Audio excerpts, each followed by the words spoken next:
And sure enough, about 10 minutes ago, it broke. Maybe, 6-7 minutes ago. Golden Tate has been dealt to the Philadelphia Eagles for a third-round pick. I talked about this yesterday. If I were Bob Quinn, I absolutely would deal Tate. I'll take you through why. And look, I'm not going to be able to change your mind.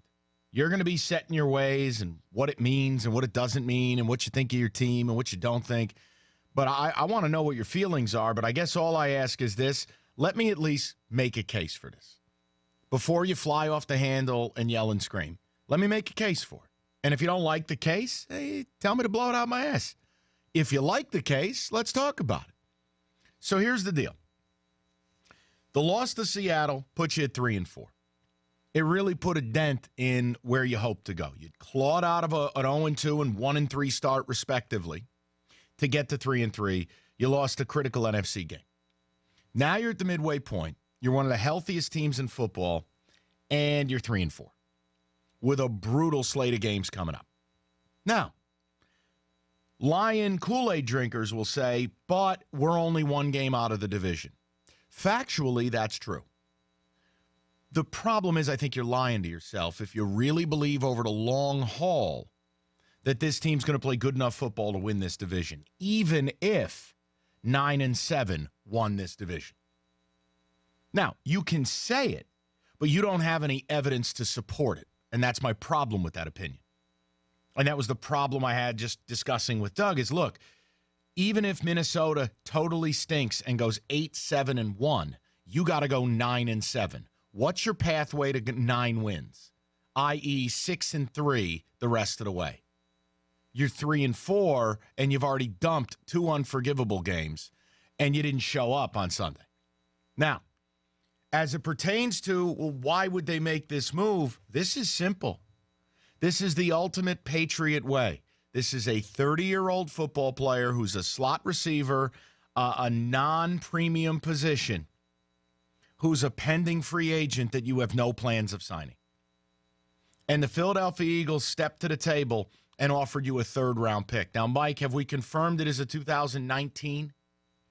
2019. Yes? Excellent. Okay. Now, the Eagles are sitting at 4-4, but they are a Super Bowl champion. Their window is right now. They have every right to believe, hey, we're a game or two out of the division, or hey, just get in and get hot. They've earned that right. A third-round pick for an 8-week rental is incredible value. It really is. Now, understand, Demaryius Thomas did not go for a third-round pick. Demaryius Thomas also makes more money. I also believe at this current state of his career, Golden Tate's a better football player than Demaryius Thomas. We could argue about that later. I don't feel like doing that right now. What Bob Quinn did with this move is the following. A, I think Golden Tate's third best receiver. Marvin Jones a better receiver. And you know what? If you think about Kenny Golladay, what we do on this show, Galladay's a better receiver. You traded your third best receiver for a third-round pick. And I know what's going to happen. Oh, my God, they gave up the season. Let me ask you a question. What kind of season you got when you're 3-4? And you've already lost 2 games to NFC wildcard contenders in Dallas and Seattle. And the hope you're going to hang on to is, well, maybe the division will fall apart to such a point that we could go 500 and win it.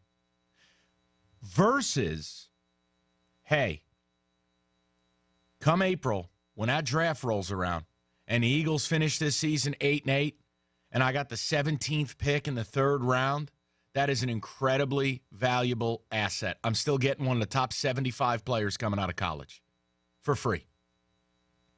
I wasn't signing Golden Tate. I've said it to you all fall. I'm not signing him. I think what Quinn did is he extracted maximum value out of an asset that he has no plans on for the future. And I know what some of you will say, so let me take this sword away from you. Yeah, well, why did they trade for Snacks? Simple. It's a building block piece. Snacks is signed.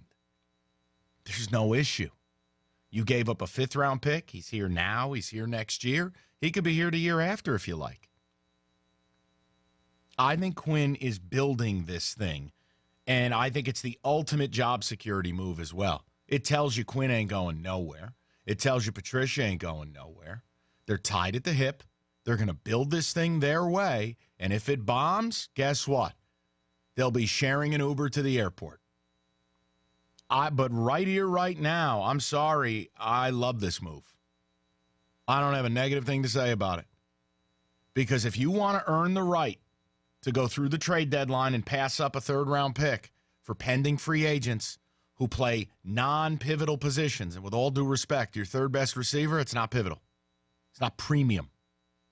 If you want to earn the right to hold on to those guys, then you better be 5-2. Or at worst, be 4-3. And I think what you saw Sunday is this team, no matter how good they look, and watch, I know what they're going to do. They're going to go out against an injury-riddled Minnesota, and they're probably going to beat them. And you're going to be at 4-4, and you're going to fall in love again, and then guess what's going to happen? They're going to screw you over again.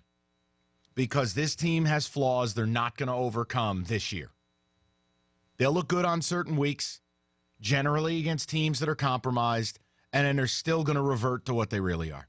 A team with inconsistent effort, inconsistent execution, and really just a very bad defense. I love the Golden Trade move. Golden Trade? How about Golden Tate? And for me, a third-round pick is incredible value. Incredible value. You've just earned the right to draft somebody, one of the top 75, 80 guys in the draft, and have him for 5 years on a non-guaranteed contract for pennies. For a guy that you weren't going to pay. If you look at the long term, I think you like the move. If you're looking at the short term, you're probably going to cry and say that they've given up on the season. Well, you know what? When you lose to the Jets, you gave up on your season. When you lose to the Niners, you gave up on your season. And when you didn't show up on Sunday, you gave up on your season. Your team did this to themselves. Don't cry about it. You know when else you won't be crying? When you're sitting there in the first round, picking at 16, and you attach a third-round pick to it to jump to 14, and you end up taking Raekwon Davis out of Alabama. Or Montez Sweat out of Mississippi State, right? You going to be crying then?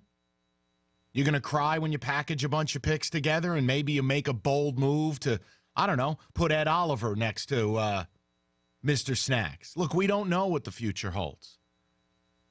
We just know it didn't feature Golden Tate, and it most likely, not that it's impossible, most likely doesn't feature the playoffs. This is a move that your prior general managers would not make. This was bold. This won't be popular to the uneducated masses, but it's the right football move. And Bob Quinn's job isn't to sit there and delight you. Bob Quinn's job is to do what's right for this franchise in the long term. What's going to bring championships here? And I know we all snicker at that idea. But if Bob Quinn doesn't have that idea, he shouldn't have this job. He's doing what he believes is right for the long view, the long game, the big picture. And maybe tripping into a division at 8-8 and getting blasted out of the playoffs? Nah, we've seen that. You fired a coach who did that. You got rid of a coach who could do that. Bob Quinn's trying to strive for more. And I will respect that even if I don't agree with all of his moves. But this week, I think he's made your team a lot better for the future. Snacks Harrison is a building block in the middle of the defense. You're better for the future. What could pan out to be a middle of the third round selection this year, he made your team better. I love the move. I'd love to hear from you on it. 248-539-9797. Mike, go ahead. What did I miss? Fill in the blanks. The main point in this is, I mean, you hit on all the points, but the main point is that he would not have been back next season. That's what I firmly believe. The Lions were not going to re-sign him. They weren't going to bring him back, so you might as well go get something for him. To be honest with you, I didn't expect them to get a third-round pick. I thought a fourth was realistic. The fact that they got a third, when I saw that on Twitter that they ended up getting a third for him, I thought that was good value. It's a third-round pick. The Lions didn't have a third-round pick either because they had traded it. I think they traded it to the Patriots, as Evan was just saying before. You basically gave up expiring Golden Tate and a fifth-round pick and acquired Snacks Harrison, signed multi-year, to be the centerpiece of your D-line and a middle-of-the-road third-round pick. I'm sorry, but that's incredible value. It's a sensible business move. People can scream all they want about, the Lions are giving up on the season. That's not the point, nor is that true. But where do you think they're going? See, at what point as fans are you going to smarten up? And I know what's going to happen. You're going to drink the Kool-Aid when Minnesota takes that field down 7 or 8 starters, and you're going to do what? Use that dirty P word, and I don't want you to do it. They have shown no consistency. They have already dropped 2 unforgivable games, and they didn't show up on Sunday. Don't do it. Your GM is telling you this team's not good enough. Your GM is trying to build a team that you're going to be proud of here. And look, I can say I didn't like Quinn's offseason, but I can still salute good moves that he makes. I'll just take it on a case-by-case basis until the evidence becomes overwhelming, one way or the other. But this week, despite that terrible game in the last 7 days, he's made 2 really good moves.